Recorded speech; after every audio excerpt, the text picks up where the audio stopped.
Hey everybody, happy Friday. It's Peter Jobst, your IT consultant, and we have another episode here of IT tips for you.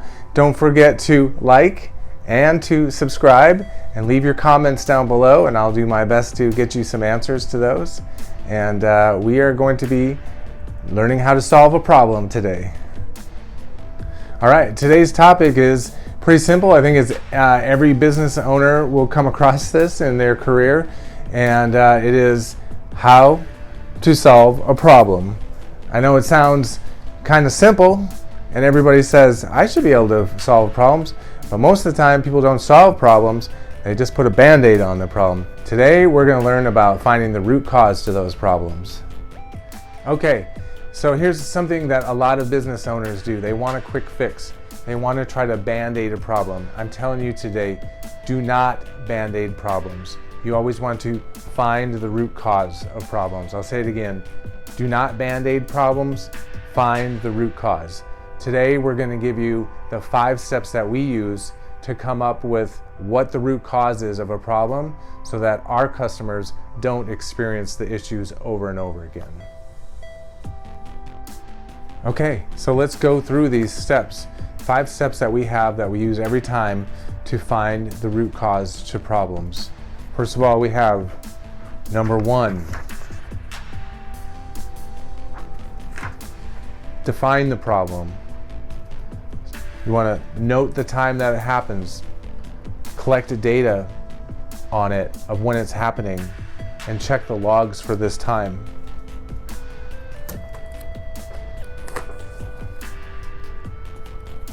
I can tell you one of the things that we do in an example when somebody is becoming disconnected from the internet and we get the calls, we always ask them like, hey, can you write down the day and the time that this happened? And then we go in and we go check the logs to see when that's happening and see if we can line up a time when the issue is happening to something that is being captured in the logs. So that again is defining the problem. When is it happening? Who's it happening to? What applications are they running, and you can kind of you can narrow in what that problem is by noting these little bits of information and then going and looking into the log so that you can define what the problem is. Now, number 2, we want to capture the problem. This is like capturing a wild animal on a video surveillance camera. You want to capture that chupacabra happening in the wild, right? So something you want to do is you want to try to line up the logs with when the problem is happening. So if you can ask your user, hey, what time did it happen at? Oh, it's at 12:15 every day. The internet disconnects for 5 minutes. That's a good time to go look at those logs. You might also ask them, hey, can you do a screen capture of an error message that you get on your screen when this happens, or of the symptom that the user is seeing? They can do a screen capture and send it to you. And this is how you capture the problem. That's number 2, very important. Can't solve a problem if you can't capture the problem. Here's a good one right here. This is number 3. You want to break the system on command.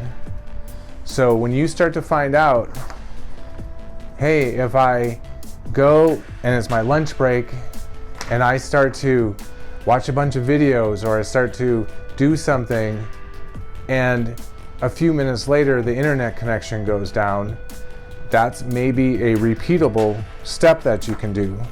So what you want to do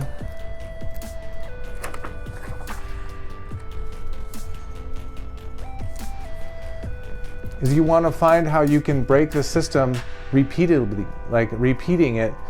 I do this and it breaks. I do this and it breaks. And if you find out what breaks the system, then you have a better chance of finding out what's going to actually fix the system. And you can do that in a number of ways, especially if you can, once you can see that you can reproduce the problem, then you know that you're on the right steps to finding the root cause. Here's number 4. Implement a fix.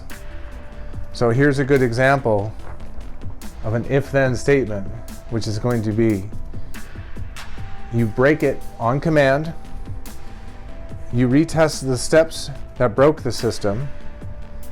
If the fix that you implemented doesn't work and the system is still breaking, you simply go back to number 2 and you continue capturing the problem in the logs and from a user's experience. Number 4 is implement the fix. If you break it on command, you implement a fix, you retest it, and it's either going to be fixed or you're going to go back and still dig to find out what is that root cause. If it is resolved, you're going to go to step number 5. Step number 5. Confirm the fix resolved the problem. So there are times when you fix something and it's fixed for 5 minutes, but it's not permanently fixed. So what you want to do to confirm that you have resolved the problem and fixed it for good is that you want to set up a monitor. So if it was creating a log every time that it happened, what you would want to do is you would want to monitor for that log and have it send you an alert whenever that happened, so that you know that it's happening right then. You're really onto something there. And then you want to go periodically go back a couple days later, go back a couple weeks later, and go back a couple months later. Most of the time, if you go back a couple months later and the problem is not returning, you have confirmed that you found the root cause and that the fix you implemented fixed the issue permanently. These are the 5 steps that we use all the time. I highly recommend that you use them also, try them out, and I think you'll find that you have a lot more problems that are resolved and a lot less repeated. Number 1, you want to define the problem. When is it happening? Who's it happening to? What application is it happening to? Number 2, you want to capture that problem. You want to capture it on either a screen share, in the logs, and then you can kind of identify, you can go search on what those issues are saying. Number 3, you want to be able to repeat breaking the system on command. So you want to say, hey, every time I do this, it breaks the system. Because when you go to number 4 and you implement that fix, you can go back and you can repeat those steps that used to break it. And if it isn't breaking anymore, then you know that you've actually fixed the root cause of the problem. And number 5 is that you go back, you monitor for that, and you go back and confirm over a period of time, so that over a couple months, if you go back and it's still not happening, you know that you have fixed that problem. Yeah, so thank you so much for watching. I hope this really helps. We're going to be doing these tips every week. Please like the content. Please subscribe to my channel. If you have any questions, put them in the comments down below. We're here to interact with you guys. Thank you so much and have a great week.